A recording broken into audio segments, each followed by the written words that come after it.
ಪುತ್ರ, ಯಾರು ನೀವು? ನಿಮ್ಮ ಸಂಕಟ ಏನು? ನೀವೇ ವಿಚಾರಿಸಿದ ಮೇಲೆ ದುಃಖ ಉಂಟೆ? ಯಾವ ಬ್ರಾಹ್ಮಣರನ್ನು ಬ್ರಹ್ಮನ ಮುಖದಿಂದ ಬಂದವರೆಂದು ಹೇಳಲಾಗುತ್ತದೆಯೋ ಆ ಬ್ರಾಹ್ಮಣನನ್ನೇ ಹುಟ್ಟಿಸಿದವನು ನೀನಲ್ಲವೇ ಪ್ರಭು? ನಾನು ನಿಮಗೆ ನಮಸ್ಕರಿಸಿದರೆ ತಪ್ಪಾಯ್ತೇ ಪ್ರಭು?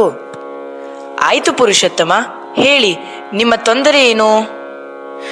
ಅಪಹರಿಸಿಬಿಟ್ಟನು ನನ್ನ ಕಂದನನ್ನು. ಯಾರವನು? ಯಮನೆಂಬ ಹೆಸರಾದ ಆ ಮಹಾನುಭಾವ. ನನ್ನ ಕಂದನ ಪ್ರಾಣವನ್ನು ಭಿಕ್ಷೆಯನ್ನಾಗಿ ನನಗೆ ನೀಡು ಸ್ವಾಮಿ, ಭಿಕ್ಷೆಯನ್ನಾಗಿ ನನಗೆ ನೀಡು.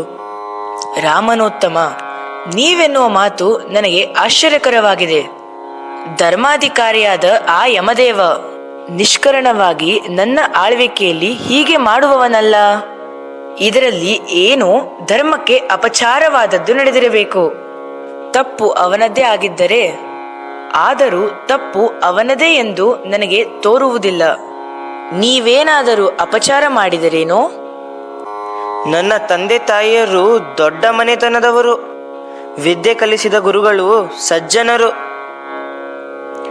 ಬ್ರಾಹ್ಮಣ ವಂಶದಲ್ಲಿ ಹುಟ್ಟಿದೆ ಪ್ರಭು ನನ್ನ ಈ ಆತ್ಮ.